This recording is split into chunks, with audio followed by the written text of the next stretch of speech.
Hey guys, today what I'm going to talk about is how the Canadian Premier League is very different from Major League Soccer. So first of all, make sure you like the video to show me that you want to hear more content about the Canadian Premier League.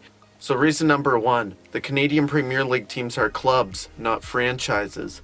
So basically Major League Soccer was formed on the idea that it's a single entity structure, which basically means that the owners are buying into the league, but the league owns the franchises and basically runs through with all of the trades and stuff like that. I don't really get how it works, but basically it's got a lot more control over the franchises, and instead of them being clubs, like they're all their own individual companies that are all united by this league, they're actually owned by the league. So the league could just say, oh yeah, we want to kick this team out. Now they don't really do that, but I mean, that's where they can just kick franchises out of the league for not really performing up to standards off the field.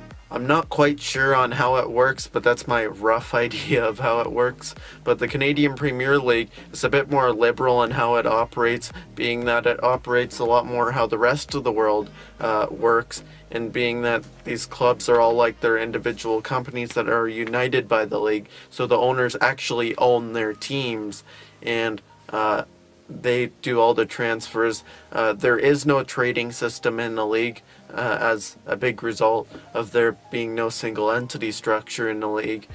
So it makes it so that each team has to just use transfer fees like the rest of the world does, which will be certainly interesting. Being that that's a different idea that a lot of Canadians don't really get the concept of, so this is really new for Canada. So reason number two, there's a much lower salary cap. The idea of a salary cap is what the two leagues both have in common, but the amount that each team gets is what they don't have in common, as the salary cap, I believe, is reported to be $750,000 a year for the Canadian Premier League, while on the other hand, MLS is around $4 million in the 2018 season, and it should be raised a bit in the 2019 season. But please keep in mind, you might be thinking about, hey, Toronto paid over $20 million for the last few seasons per year for their whole team salaries. Like $24 million, I can't quite remember the number.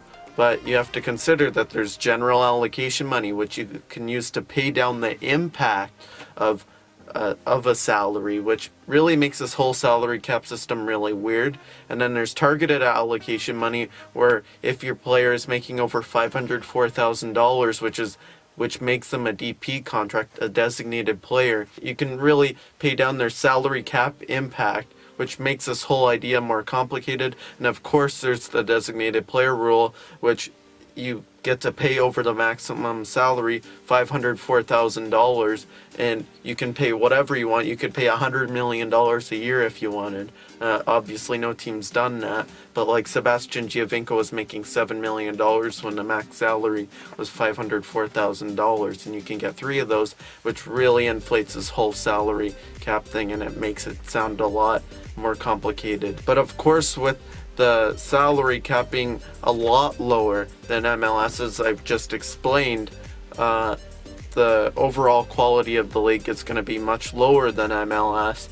But of course MLS started from somewhere. You know, they may have started at the level that the Canadian Premier League is at, so every league has to start from somewhere. It's probably going to get quite a bit better over the next few seasons. There's going to be some more marquee players. There's going to be good youth development, hopefully with that, and hopefully the league will get better over time. So number 3, there is a great possibility of promotion relegation. So one of the most controversial ideas regarding the MLS is that there is no promotion relegation. There's been a small group of fans, but a very vocal group of fans that want promotion relegation. They're really passionate about it.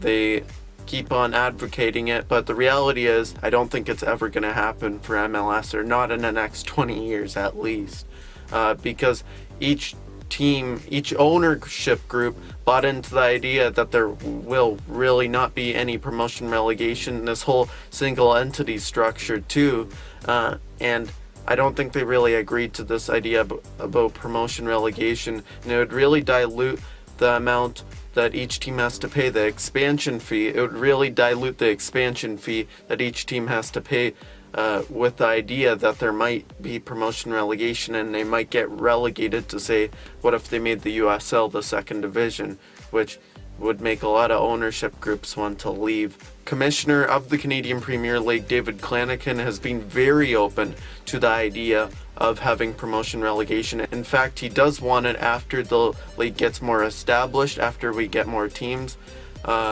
They're looking to create a second division for the Canadian Premier League, so that will be very interesting. There's not promotion relegation yet, but there could be, say, in 10 years, maybe 15 years, something like that. So we can look forward to that in the future as a possibility. So reason number 4, it's going to give more time to domestic players, at least for the 2019 season. So of course, since the quality of the league is not as great and it doesn't bring as much attraction to international players, there's not going to be as much of an injection of international talent as much, and there's not as good scouting systems, so they're going to be looking more local towards Canadians, which is going to get more Canadian involvement. With the invention of TAM and MLS, a lot of foreign players have came over to MLS, even though you can use TAM with American or Canadian players, as we saw with Jonathan Osorio at Toronto FC, but a lot of it has been used on foreign players, which reduces the roles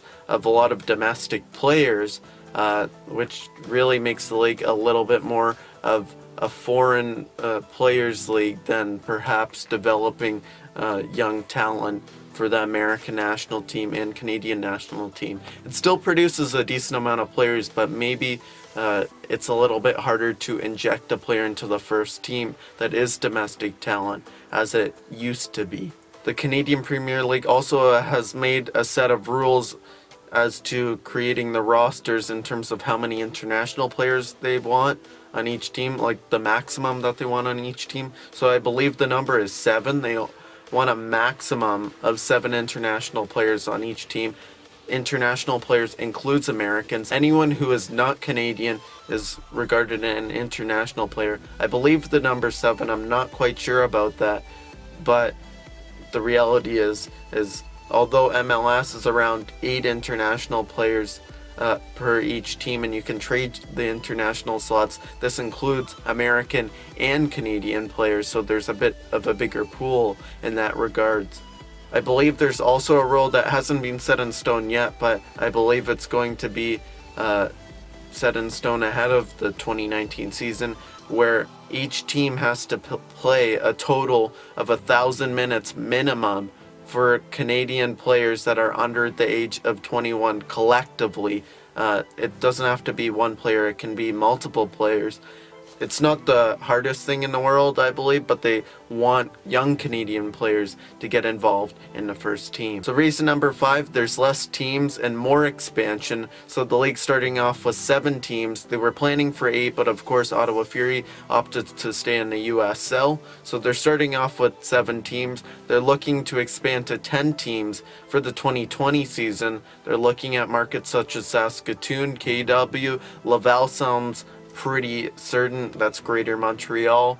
So they're looking at many expansion candidates. They want to keep expanding over the next few years. There's going to be a lot more expansion. I don't think it will have as much hype as MLS does, as MLS is a more established league. This is a new league, and it's also smaller markets. There's not going to be as big stadiums like these $200 million stadiums that MLS wants.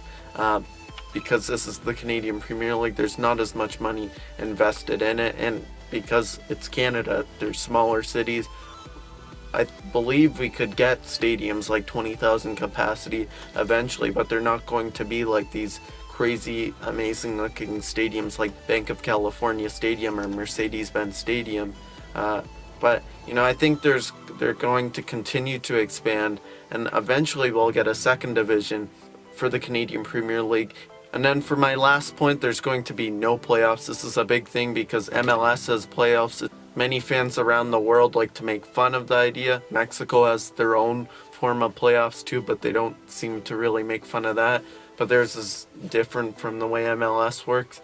But anyway, the Canadian Premier League, it sounds like they're not going to have playoffs in the league, and instead it'll just go like the rest of the world. Whoever finishes top of the table will win the league, which is going to be very interesting, especially since I think there'll be more parity. It will be similar like the J League in Japan, where there'll be a winner of the league one season and they might be near the bottom the following season. So I think that will keep a similar level of interest like the MLS has, where any team can be Leicester City in the Canadian Premier League, just like in MLS, and they're not as big anomalies, which is very interesting and keeps the league very exciting.